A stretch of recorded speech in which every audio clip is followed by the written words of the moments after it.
Taxes, Politicians, and Pulp Fiction. Commentary by George Rogers Clark.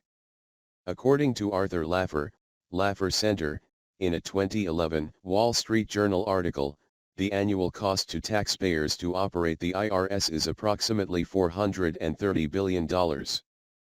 Again, that was 2011 and a bare-bones estimate.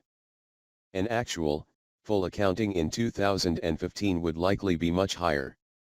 The federal budget includes approximately $3.8 trillion in total annual spending.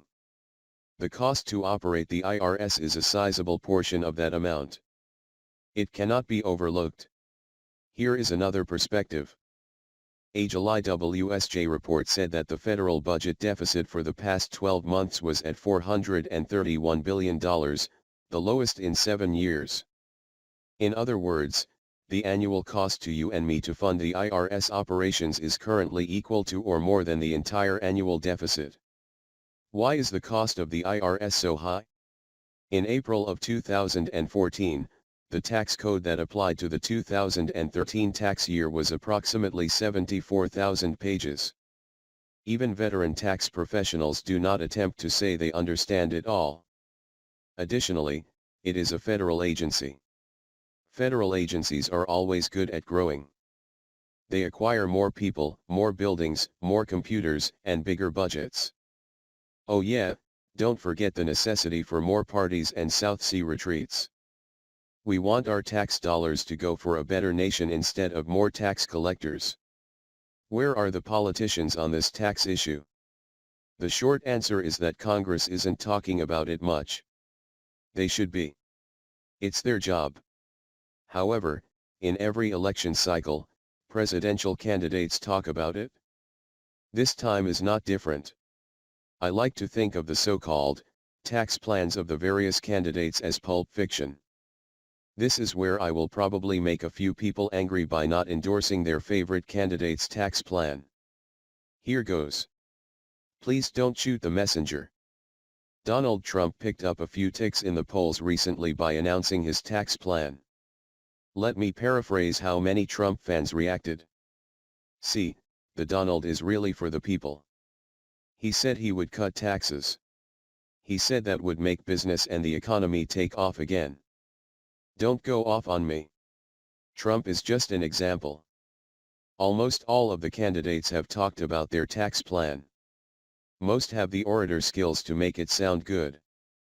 Other than this or that liberal socialist, that might promise utopia for a few dollars more, have you ever heard a politician say they wanted to raise taxes? Of course not. Please understand. I am not saying that tax reductions cannot work. They can, to a degree. In the past, they have helped on a few occasions. But ask yourself this. Many presidential candidates over many years have always talked about tax reductions. If that is the singular solution, why do we seldom get them? Why haven't they worked better? In short, why is America still in financial trouble? Why have we had deficits and debt almost every year since 1913? A few Sharpies will catch the year-date reference I just made. Okay, I hear you, but let's not go off on the Federal Reserve tangent right now. You are right, but today I am trying to make a different, equally valid point. Politicians talk taxes but do little about them. Here is a simple explanation. Tax rate reductions sometimes spur the economy enough to increase actual tax dollars collected to fund the government. The problem is that every year, the government grows faster and costs more than the taxes collected to fund it. Add to that the fact that for the past 100 years there have been more liberal Congresses, including some Republican majorities, that have not cut taxes but have increased spending and debt. Pulp fiction, noun, sensationalized, poor quality writing. Let's add the word, speaking to that definition. In the political candidacy game, sensational words about sensational ideas garner sensational attention and help obtain sensational results, for the politician. You may now ask, what is the solution? It requires a three-prong attack. 1. Spur the economy. 2. Cut taxes. 3. Cut government spending. So, let's look at the budget. In a recent breakdown by the Heritage Foundation, we see that 82.19% of all spending goes to Social Security, Medicare, national defense, and other health costs. Nobody wants to talk about cutting the entitlements of Social Security and Medicare/Medicaid. And that's fair. After all, they are called entitlements because we paid into them. Those items that make up that 82% are valid expenses. We do not need to whack 30% out of the budget. We just need to cut budget waste and change some things so that we have an annual surplus instead of an annual deficit.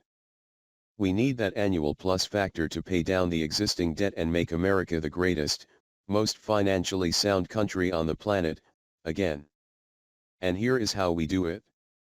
We throw out 74,000 pages of tax code. We cut the size and cost of the IRS by magnitudes. We do that by employing the fair tax plan, not invented by political candidates, for individuals and a simple flat tax plan for corporations. The fair tax plan eliminates individual income taxes and the IRS agents necessary to collect those taxes. It is in essence a sales or consumption tax collected on purchases.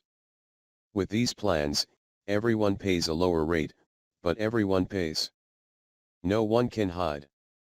But, you need to read about it to understand it. You can study the details of each tax plan at your leisure by using web searches for Fair Tax Plan and for Flat Tax Plan.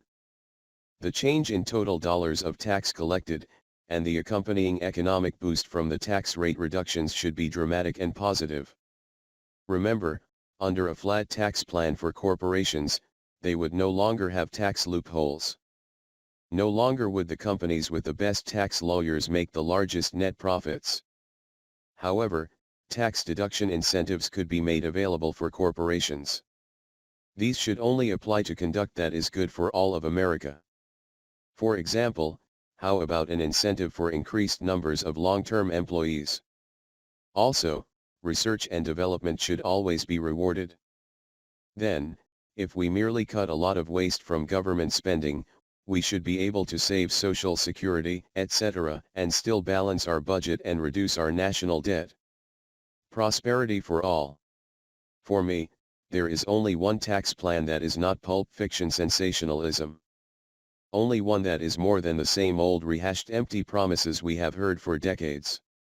That is the fair tax plan for individuals. And, I think the flat tax plan works well for corporations. I cannot tell anyone who the best presidential candidate is at the present. One candidate is talking up the fair tax plan.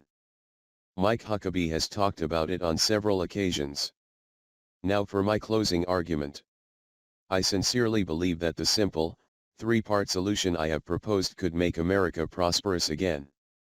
However, regardless of the importance of prosperity, do we want to grow rich only to fall like Rome?